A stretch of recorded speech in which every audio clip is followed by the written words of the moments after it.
when a lot of founders are trying to search for go-to-market fit and are starting and they have a sales heavy, they know they'll have a sales heavy distribution, right? They sell expensive products that require a sales force. You don't just get someone to spend $1 million with like Google AdWords, right? Now they need to decide like, who do they hire for their sales team? Who are the folks that are going to be responsible early on for running the sales team? Sorry, like being the key person for sales and then growing the sales team. Very common thing for startups to do is, let's say like, you're like, Adobe Junior, right? And like your goal is to become Adobe, Senior someday. Something that many startup founders are tempted to do is they go look at Adobe and they ask themselves like, who's like the most awesome salesperson at Adobe that we can afford? Oh, it's this like senior VP at Adobe in like the sales team of like one of their categories that's close to what you're doing. And so then they go recruit that person. And then they find out, fuck man, like I thought this person was awesome, but like they haven't helped us shit. Right? Usually the reason for that is that there's a huge difference between successful salespeople at a mature organization and successful salespeople at a company that's a startup that's looking for go-to-market fit. And the analogy that I like to give is like, think about the difference between the following two types of actors: script-based actors and improv actors. I think we can all agree.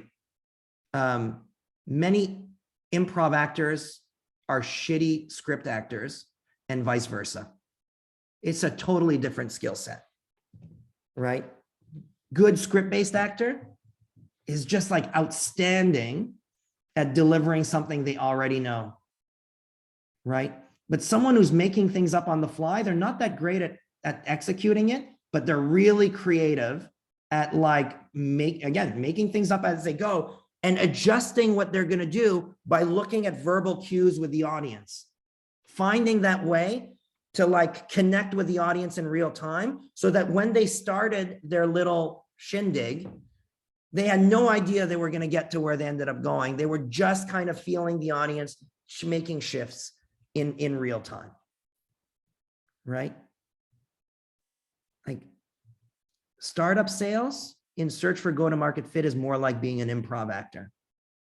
Meanwhile, mature company sales is more like being a script-based actor. Like in some sense, like the absolute best sales folks at startups, so for go-to-market fit, is they're kind of like improv actors, but who can then reflect on what they just did in the improv and think about like what could be made out, how could we make a script out of this? And those are the folks that you want to lead the organization. You don't find those people as senior VPs at Adobe Senior. Because, that's not the skill they need once the company is there. So where do you look for these sales folks? By the way, the same argument can be made for marketing, because marketing and search for go-to-market fit, it's not like perfectly refining one channel as much as it is testing different channels and doing an 80-20 on refinement, as opposed to going from 80-20 to like 99-1. What I mean is 99-1 is like more perfected. Right? So like the statement I make about sales also applies, although maybe a little bit to a lesser extent with marketing. When you're at a mature company, it's not that important, I think, for you to be super creative. It is like essential for these folks to be creative at this stage. I mean, think about it, like the creativity that Dropbox had by, thinking outside of the box with what they tried. There are things they did. They were the first ones to try it. Right? So you're looking for like a pretty substantially different DNA. So actually like the best place to find folks to recruit for your, search for go-to-market fit is to find people that helped with search for go-to-market fit at other startups that successfully navigated search for go-to-market fit. And by the way, it all kind of makes sense because, those folks, they actually don't tend to stay at the startup forever. By the way, like a label that's sometimes given for these folks is like growth hacking. By the way, the term being a growth hacker is way overused on LinkedIn. So someone who calls themselves a growth hacker is definitely not necessarily a growth hacker. It's like what someone who says, I'm obsessed with product. It's like, no, you're obsessed with labels. But like, but like finding people that actually like move the needle around like coming up with creative growth solutions on the fly, like those are the folks you want. And there are plenty of examples of folks that are really prominent, in the growth hacking community, and have actually like, they spent a couple of years at one startup, then they spent a couple of years at another, then they spent a couple of years at another. And it makes sense because once the company is ready to scale aggressively, their skills are no longer best deployed in that company. So they're better off once their equity vests, leave that company and go do the same thing again, now with even more equity comp at the next one because you're credible. And so these folks actually tend to turn over from one to another. But if you see a string of successes, that's probably the ideal. You might not be able to afford that person, but like, that's what you're looking for.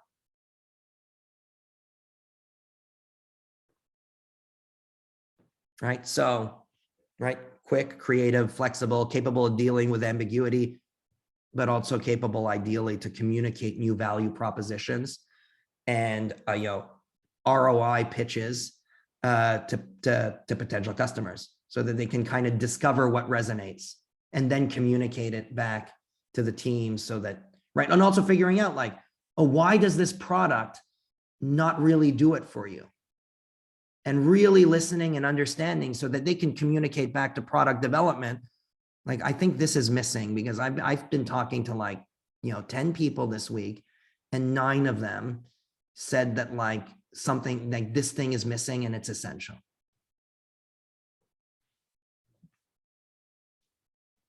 Right. So, I mean, those are the folks that you're looking to run these teams at this point in time. And they may not be the people who are right for your organization once you get far enough along aggressive scaling. Any questions about this? Anyway, like this anecdote around sales, click on this slide. It's a blog post. Mark Suster, he's a VC at Upfront Ventures. That's an LA-based venture capital firm. So, basically everything I just said, I learned from him. I don't even know him. I just got it from reading this blog post. So you can read that. He actually probably explains it better than I do. I don't think he uses the improv actor thing, but maybe he does. I just don't remember anymore. Me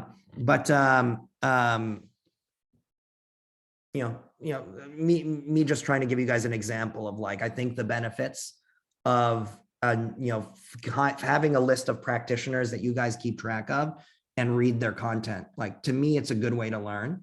And again, as I said, like, I would say 50% of what I have in the class, I learned from doing things like that. Right. And then the other half is from talking to people that I happen to know. None of it is from a textbook.